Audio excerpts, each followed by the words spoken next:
Ассаляму алейкум. Витаю. В эфире телеканала АТР. Мы продолжаем информационный вечер. Следующие полчаса будем говорить с нашими гостями о самых актуальных новостях, которые появились в информационной повестке дня. С вами я, Гульсум Халилова, и мы начинаем. Путін лякає Україну кровавою бійнею. Агресор не хоче повертати нам контроль над кордоном. В Раді зареєстрували законопроєкт щодо особливого статусу Донбасу. Все по-старому чи щось нове? Бізнес на крові? Заборонений в Україні російський канал покаже серіал «Слуга народу». Рада представить гостя нашей студии Валерий Васюк, народный депутат України першого скликання. Вітаю вас. Салям алейкум. Алейкум салям. Ну, а также мы ждем в нашу студию Алексея Мовчана, действующего народного депутата Украины, фракция «Слуга народу». И да, он пришел. Заходите, пожалуйста. Проходите. Витаем у вас. Витаю. Ну что ж, давайте нашу беседу тогда мы начнем со следующего информационного сообщения, с новости, которая немного тревожная, если можно так сказать. Путин фактически угрожает Украине балканским сценарием. Президент Путин заявил, в условиях отсутствия закона про амнистию относительно жителей Донбасса установление Киевом контроля на границе с Российской Федерацией грозит массовым уничтожением населения, которое проживает сейчас на оккупированной территории. Давайте послушаем президента Российской Федерации Владимира Путина. До сих пор не принят закон об амнистии. Договаривались в 2015 году, еще договорились. Закон принят, там решения есть какие-то, но ничего не введено в действие. Просто ничего не действует. Если вы обратили внимание, вчера я тоже об этом говорил, и украинская сторона все время ставит вопрос: дайте нам возможность закрыть границу войсками. Но я представляю, что дальше начнется. Серебряница будет. Серебряница будет, сказал Владимир Путин. Это что? Это намек? Путин угрожает резней или что? Как воспринимать это заявление? Ну, на мою думку, це все-таки маніпуляції, якими вони раніше користувалися і продовжують. Не буде, всі розуміють, що не буде ніякої різні. Вони шукають більше приводів, щоб не віддавати, більше аргументів, щоб не віддавати Україні контроль над кордоном, да, і над тією територією. Тобто це така отмазка? Так. Тобто ми рухаємося в сторону миру. Ми йдемо до того, щоб цей конфлікт припинити. І тут зараз вони кажуть: ну окей, ви там розведення зробили, там Нормандія пройшла, а тепер от ще думайте щось з амністією. Тобто, ну, давайте будемо послідовними, до того дійде, повернемося до питання амністії, коли будемо контролювати територію. Тобто, ну, або там напередодні, да? Зараз це просто якось затягування. Валерий, многие украинские эксперты говорили, что, возможно, после нормандской встречи 4 лидеров в нормандском формате, на востоке Украины будет некая экспансия со стороны Российской Федерации и ухудшение ситуации. Вот это может свидетельствовать о возможном начале данной ситуации? Ще более сложно. Я обов'язково відповім на наше запитання, але хотів би задати запитання своєму візаві. Ви одна з найвищих державних посадових осіб України, депутат Верховної Ради, представник народу. Ви вживаєте термін «конфлікт». Що це таке? Між ким і ким конфлікт? Вибачте, ви зараз про що саме? Ви тільки що сказали «конфлікт».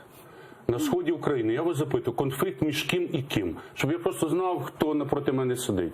Яка ідеологія цієї особи? Слухайте, ну, тобто, ви зараз там хочете мене вивести на... Ви можете відповісти стосовно конфлікт між ким і ким? Я вважаю, що це війна, да? Тобто, але... говорить війна? Ну, дивіться, в цьому контексті це не принципово. Це якраз принципово. Отже, відповідаючи на ваше запитання. От весь час відбувається еквілібристика словами. От це робить Зеленський весь час, це робить прем'єр-міністр весь час, депутати від фракції «Слуги народу». І за цією еквілібристикою дуже важко прослідкувати, яка ж справді ідеологія ставлення теперішньої влади. Звичайно ж спеціально. Це, я весь час говорю, як лікар, да, це така відволікаюча терапія, да, щоб від основного болю, іншими проблемами і відволікти від головного. А от головне, якщо відповідати на ваше запитання, за отою всією половою, яка відбулася в Парижі, яка відбувається зараз, є одне ключове слово, про яке ми з вами говоримо не один раз. Це слово називається вибори. Отже, немає значення, за якою формулою Штайнмаєра, Штампельциркуля, Шахер-Махера, немає значення, як це назвати. Є значення одне – Зеленський вперто здає суверенітет України, бо згідно міжнародного права жодна країна в світі не має втручатися в внутрішній порядок, конституційний порядок інших країн. А саме, тим більше, апогей конституційного порядку – це вибори. Немає значення, які місцеві або до вищого органу державного. Я не думаю, я знаю. Так подождите, Отже, вы думаете, что если президент Украины действительно сдавал бы суверенитет Украины, то акция на Банковой разошлась бы? Стосовно акції Небанкової, я хочу сказати, це абсолютно фейкова акція. Це акція, яка організовувалася здебільшого особами, які присмокталися свого часу і до Майдану Революції Гідності. Жоден з них не постраждав, жоден з них не був поранений, жоден з них не був вбитий, а вбивали інших людей. Я добре знаю по спецслужбам цих осіб. Отже, дивіться, що сталося?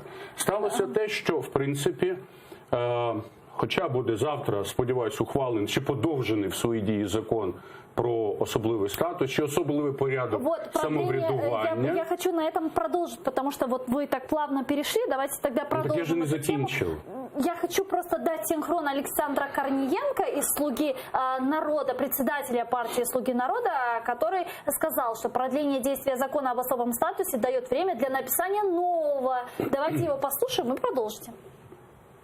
Ми зараз до цього ставимось більше як до формальної історії, що дати собі час розробити новий закон. Але під час цього має продовжувати законодавче забезпечення Мінського процесу.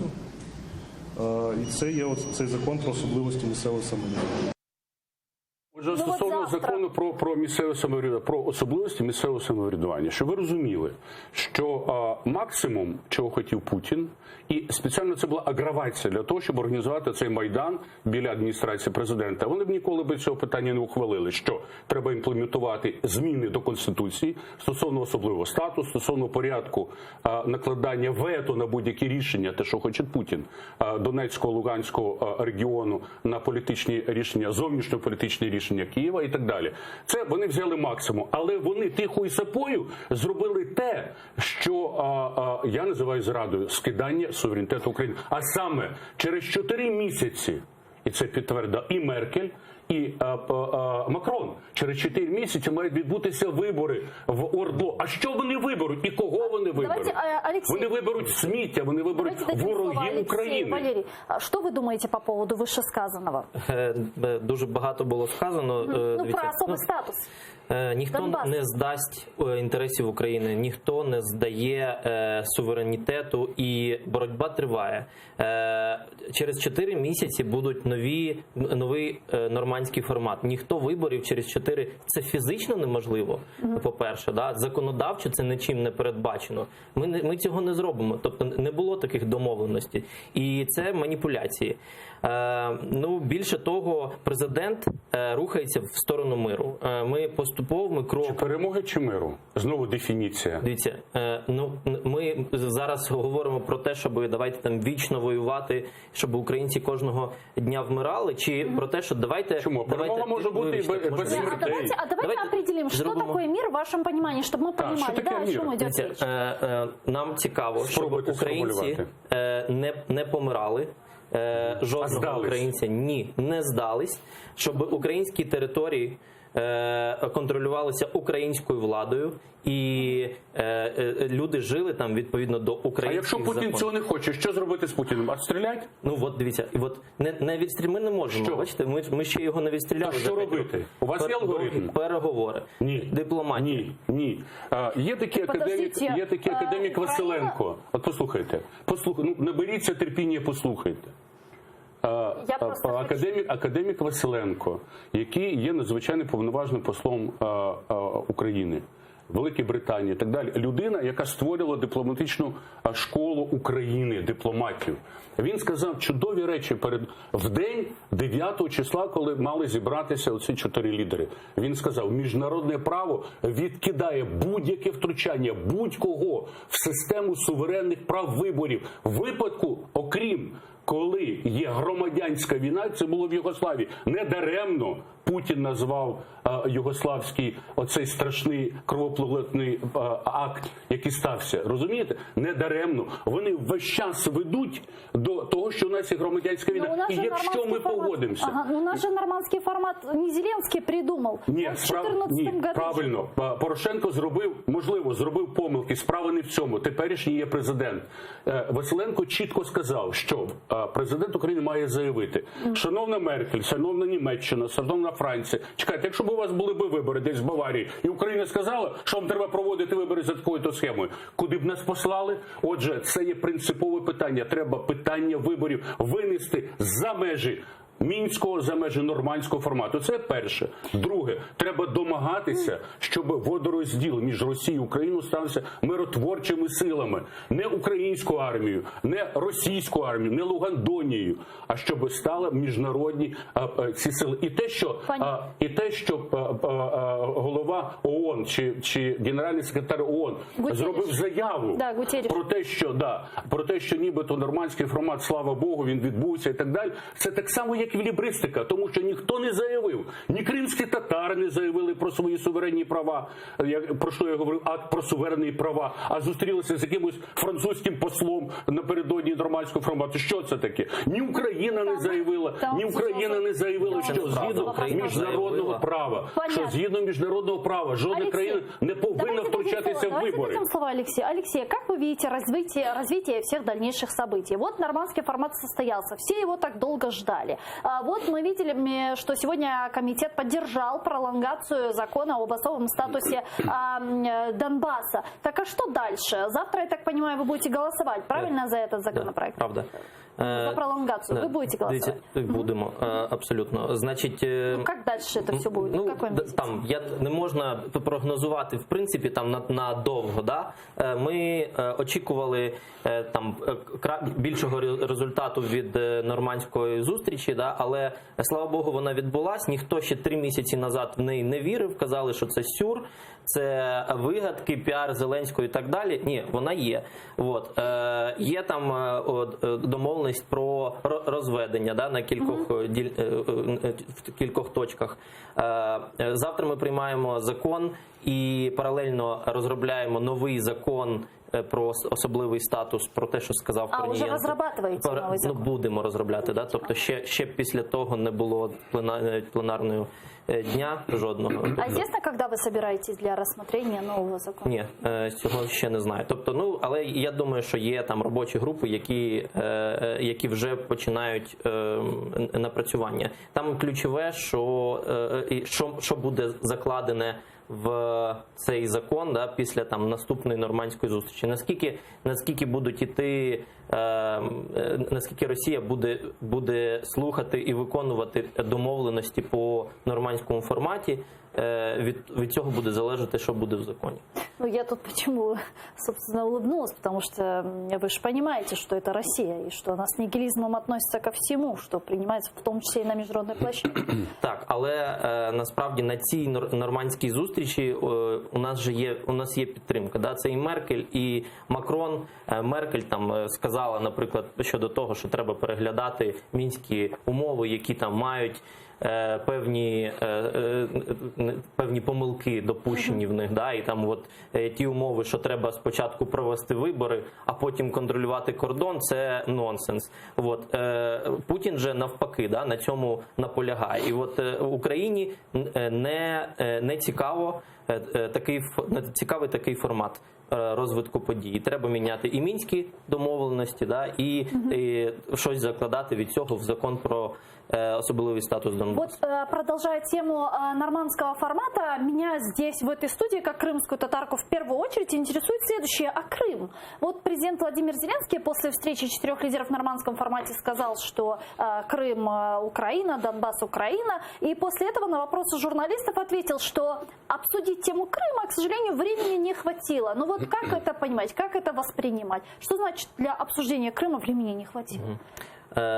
Да, просто фокус, він піднімав це питання на зустрічі, да, просто фокус нормандського формату – це саме врегулювання війни на Донбасі. Вот.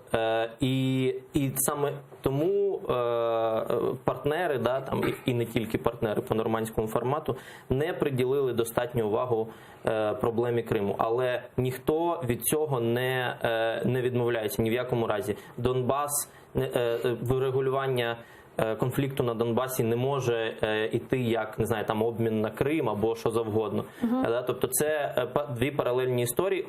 Було б, на мою думку, чудово нужно розділяти ці історії?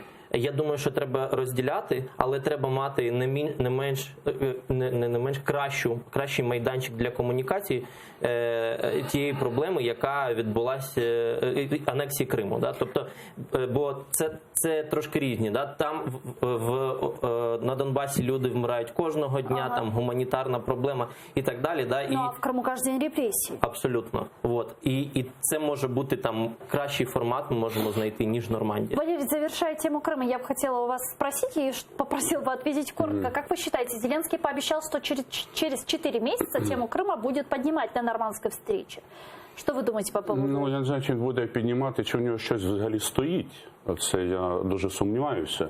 Але те, що на нормандському форматі в черговий раз, так само, як і в Мінську, не розглядається тема Криму як суверенної території суверенного народу. Єдине, що обговорюється, це права людини. І це, між іншим, великий мінус і Джемільову, і Чубарову, і всій цій команді, яка не звела проблему суверенної землі до проблеми прав народу. Отже, для того, щоб примусити президента, навіть не президента, а Меркель і Макрона, цих людей, я вам уже говорив в попередньому ефірі, запитайте у них, а якщо ми віднімемо шматок вашої території, то як ви будете на це реагувати? Отже, через те я весь час наполягаю, має бути фундаментальний документ, який називається «Акт суверенних прав кримсько-татарського народу». Це перше. І друге, треба обов'язково кооптувати до групи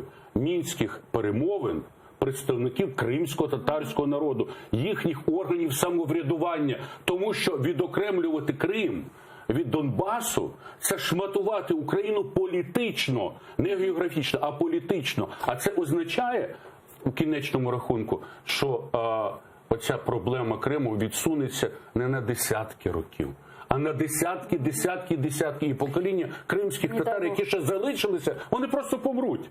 І ще одне, дозвольте, от якщо, скажімо так, підвести, поставити діагноз теперішній нормандській зустрічі, я вважаю там дві речі. Перше, Зеленський доклав всіх зусиль для повної реабілітації Путіна як людини-посередника в цьому конфлікті, як ви називаєте, і людини-миротворця. Це перше.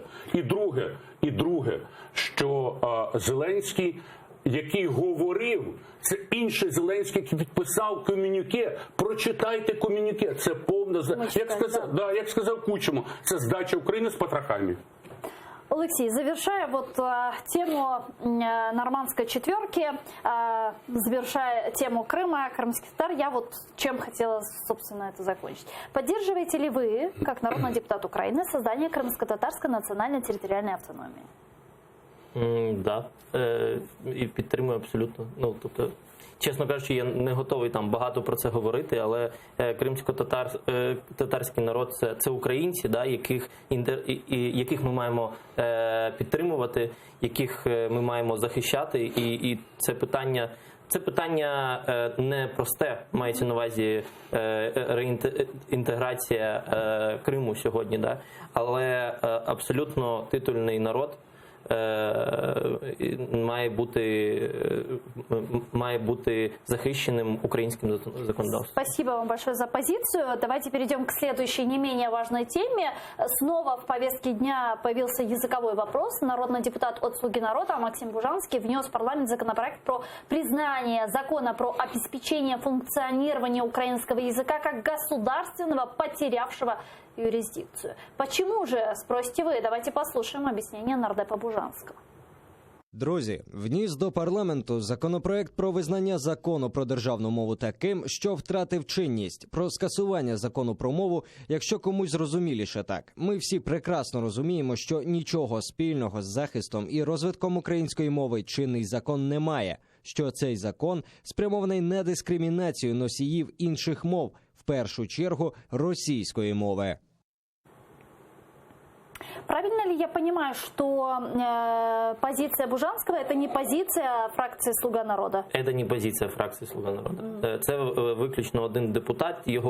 Він дуже часто девіантний по відношенню до лінії партії, але це нормально, у нас 254, і він може так вважати. А много среди вас таких девиантных? В залежності від питання. Кожен може бути девіантним, якщо там певне питання йде в розріз з інтересами виборців. Ми там всі багато мажоритарників, у нас абсолютно різні виборці, і так само вони формують нашу політичну адженду. Тобто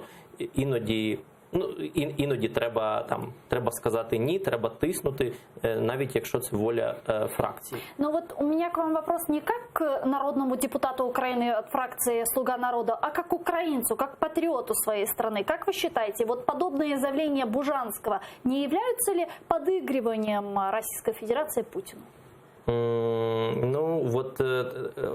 Я не погоджуся, що це прям підігрування Путіну, тому що він все-таки взагалі Бужанський письменник, він писав там про історію України, і просто він такий. Тобто це у нас є різні люди і абсолютно різні обралися до парламенту. У нього точно немає інтересів там з кимось гратися і комусь допомагати тут штовхати свою політику російськомовну в Україні. У нього просто є там якесь своє бачення. Ну, то есть, я уточню, не считаете ли вы, что закон, языковой закон, нуждается там в реформировании, изменении каких-то, то есть он такой, он хороший, он должен действовать, правильно? Наскільки я розумію, то він працює, тобто проблеми з цим немає, жодного ще там скандалу, що десь когось дискримінували, я не чув, може хтось чув. Від виборців своїх, у мене округ там в Полтавській області, і там багато людей говорить там російською в тому числі. Жодного разу не чув щось подібне, тому я не думаю, що щось. Валерий, а как вы оцениваете эту инициативу народного депутата Украины от фракции «Слуги народа» про языковой закон? Я, чесно кажучи, не хочу бруднити свого язика прізвищем Бужанського. Це відома особа, яка не є українофобом, вона є україноненависником по суті своїй. Тому що, як сказала велика Аліна Костенко, інсульт народу починається з того, що в нього відбирає мову. Відбере мову, і ідентифікації народу не буде. Так само, як і з кримсько-татарським народом, наприклад. Отже, чому знову мусується та піднімається знизу яка функція, правда? Завжди кваліфікація політика, журналіста полягає не в здійсненні аналізу, це попередня акція, а здійсненні синтезу і відповідь на запитання, яка функція. Функція така, ви знаєте, що і сьогодні пройшла ця інформація, що завершила роботу Венеціанська комісія по дослідженню закону, про який йдеться про функціонування української мови. Висновок комісії є позитивний. Там є невеликі рекомендації, які, сподіваюся, Верховна Рада України цього скликання ухвалить. Так само такі відповідне подання є в Конституційному суді стосовно конституційності чи неконституційності цього закону. Отже, збігаються дві події. рішення Конституційного суду, рекомендації Венеціанської комісії. І тут раптом виникає від правлячої, можна його називати як завгодно цю особу. Це, звичайно, не співпадіння. Це є, знову ж таки, функція. І для того, щоб, знову ж таки, як хочете це назвати, заплямувати, піддати якісь підозрі правлячу фракцію у Верховній Раді, що там є такі люди. І головне, не те, що там є такі люди, україноненависники, а що немає реакції фракції. От чому це питання. Якщо одна депутатка не голосувала за зміни в першому читанні закон про землю, і вона була вимушена піти з фракції, то це питання землі контроверсійне, і це тільки перше читання. А тут діючий закон, який знову ж таки розглядається міжнародними інституціями і говориться, чому немає реакції. Перше, треба почитати той законопроект, що він зареєстрував, бо тексту ще немає. Але є слова. Є його заяви. Дивіться, я думаю, що буде реакція, я сподіваюся, тому що це питання не обговорюється в принципі. Ніхто не буде обмінювати, змінювати закон про українську мову. Тобто всі у нас українці, всі ми патріоти. Но там читать-то и нечего. Бужанский предлагает просто отменить этот закон. А номер його є? Он не предлагает. Я так розумію, що він просто сьогодні тільки там заніс якийсь документ, ще невідомо, зареєстрували його чи ні. А от побачимо документ на сайті. Питання ж не в цьому, питання не в механізмі, який буде застосований або ні. Питання полягає в тому, що не співпадіння. Ідуть акції стосовно закону. І раптом є заява від особи не останньої, правлячої фракції. Отже, це знову ж збурення і відволікання уваги людей від того, що сталося в Нормандії. Ну, Валерий, так или иначе, народные депутаты от «Слуги народа» все-таки на это отреагировали, и Александр Ткаченко, народный депутат от «Слуги народа», сказал, что заявление Бужанского не предусматривает позицию. Та я ж не про це говорю.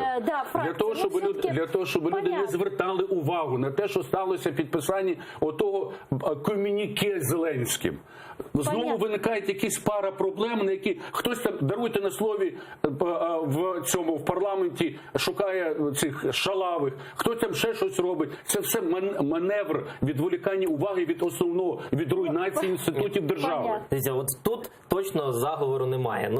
Просто є Бужанський, який у нього є своя позиція, його особа це вже заговір. У них є, окей, тобто у нас є різні люди, 254. А ви со всіми вже познайомились? Ні, я досі знайомлюсь зі своїми однопартійцями, тому це нормальна історія, заговору немає, фракція, керівництво вийде в паблік і скаже, що це не так, Можна почитати там, не знаю, його телеграм-канали, наприклад, він постійно щось там критикує Арахамію, там всіх. Понятно.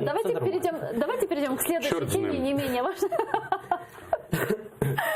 Давайте перейдем к следующей теме. На заседании Аграрного комитета Верховной Рады Украины требовали снять с рассмотрения законопроект про рынок земли. Посмотрим, как это было.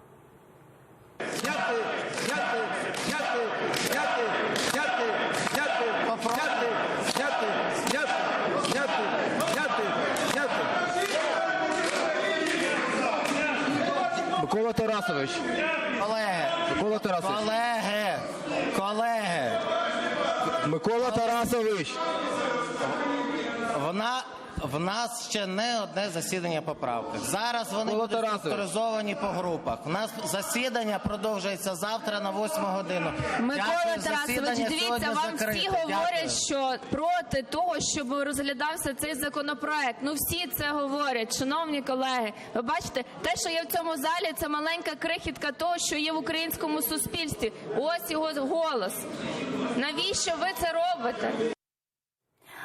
Перспективы принятия законопроекта про открытие рынка земли. Каким видите? Великі перспективи, значить, просто внесуть зміни до другого читання, там вже є, ми казали, 1700 сторінок поправок. Тобто їм дуже багато розглядати це все, але стосується, є ключові речі там по продажу іноземцям, по концентрації в одних руках, і це приймуть. І ми встигнемо, я сподіваюся, що ми там вже в січні його, тобто ще в цій сесії. Я все хотела спросить у «Слуг народа», а куда вы так торопитесь? Зачем торопить так события? Дивіться, Принятием этого ми закона. земля це дуже така чутлива історія, важка. Конечно. Да? Тобто політично ніхто раніше за неї не брався. Бо хто би взявся, одразу б пішли би на цвинтар, на політичний цвинтар. Да? У нас є унікальний шанс реалізувати реформу, за яку не міг ніхто проштовхнути. Так само, як ми там вже зробили із списком заборонених об'єктів до приватизації, там і інших законів, Ну понятно, які но почему довго в були. турборежиме-то? Тому що ми розуміємо, що поки у нас є кредит довіри, ми можемо, запрос є. треба в турборежимі робити реформи. Коли кредиту довіри не буде, тоді кожен буде думати про свій рейтинг і як тиснути чи не тиснути. Да, Просто вы так говорите, как будто скоро кредита доверия не будет, и вы, пока есть кредит доверия, вот быстро... Треба зробити болючі речі швидко, а потім... Цікаво, кого не болять? А потім... У людей чи у вас? Ні, це там є окремим верством, там, не знаю, агрохолдинги дуже сильно проти ринку землі і так далі. Да? І вони маніпулюють і депутатами, і людьми, і постійно. От у мене аграрний округ в Полтавщині, да. І ми постійно з цим стикаємося. Тобто є запрос, і ви цей запрос стараєтесь виконувати? Да, вот. І як тільки ми зробимо реформи, почнеться там зростання економіки, покращення життя населення, тоді ми відновимо цю довіру. От такий план. Да? Тобто зараз швидко треба показати результат, потім отримувати вже результат в економіці. Валерий, а в такому турборежимі ви не бачите якої-либо опасності? Звичайно, що бачу. Знову ж таки, проблема полягає в тому, що будь-яка акція державного рівня по зміні, наприклад, системи державного управління, зміни переліку державних інституцій, зміни права власності, вони завжди повинні покладатися на фундамент чого? Справедливості. А справедливість – це судова система. В Україні судова система є несправедлива. Докорінно несправедлива, особливо якщо брати суди першої інстанції і суди апеляційні. Отже, якщо це полягає так, перше, що влада не спромоглася спочатку поставити коня поперед воза, а не воза поперед коня. Ми про це вже з вами якось говорили в ефірі. Отже, йдеться про реформу судової системи, тому що всі права власності натикаються на правові колізії, які вирішує тільки суд. Перше, друге.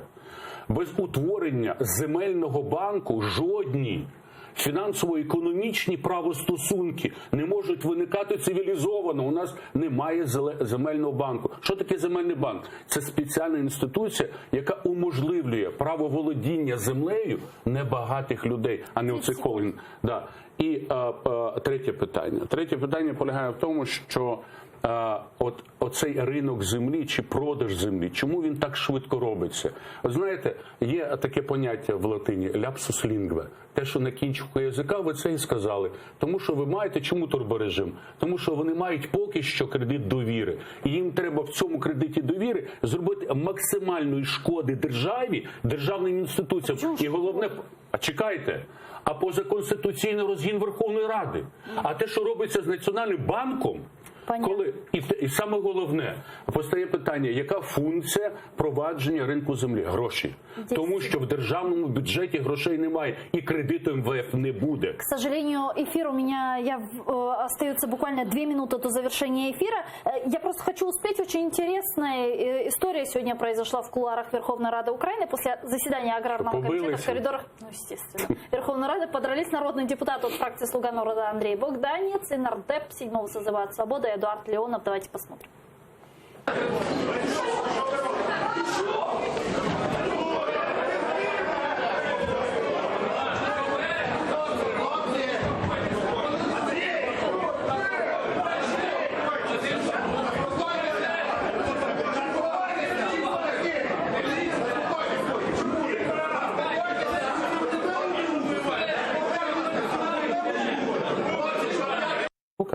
Ну вот что это было? Ну, что это? Ну, дивіться, я ходив якось на аграрний комітет, там дуже неспокійна атмосфера, свободівці регулярно приходять там, і хоча вони вже не депутати, да, довіри, кредиту довіри до свободи немає порівняно із Слугою народу, от, але вони що можуть, те й роблять. І от вже докотилися, називається, да, побили депутата із Тернопільщини. Це, я абсолютно засуджую таку поведінку, такого, ну, тобто, у нас в нашому скликанні такого немає. У нас є повага до депутатів там із інших фракцій, які... Но зато вы своих тоже бьете. Помните историю за Ирину Верещук? Дивіться, там, між іншим, там, типу, було справа честі, да? От, між собойчик, але він за жінку там заступався. От. Тому, да, ми засуджуємо, і це не має права повторювати. Валерий, 20 секунд. Что это было? Я вам скажу так, що в моєму першому скликанні рукоприкладство було, але воно завжди було за справедливість, за державу, за те, щоб комуністам, якщо ти можеш затулити рукою пащу, то ти дай між очі. І він поки, і питання буде вирішено. Тут сталося це чистої води провокація. З якого боку ця провокація? Я так думаю, що це провокація для того, щоб накласти якийсь мінус, да, якийсь негатив на саму свободу. Хоча до неї є багато запитань. Одним словом, це говорить про те, що в цьому скликанні Верховної Ради є багато моментів, які є не під контролем поведінково. І це, звичайно, не додає парламенту. Спасибо. Валерій Васюк, народний депутат першого скликання. Олексій Мовчан, народний депутат України, фракція «Слуга народу». Дуже дякую вам. А я вынуждена завершать, к сожалению, этот блок. Оставайтесь первым крымско-татарским. Подписывайтесь на наш YouTube-канал. Там мы выкладываем самые интересные фрагменты из наших эфиров. А далее эфир телеканала АТР продолжает Prime Моцарский. Смотрите, не переключайтесь.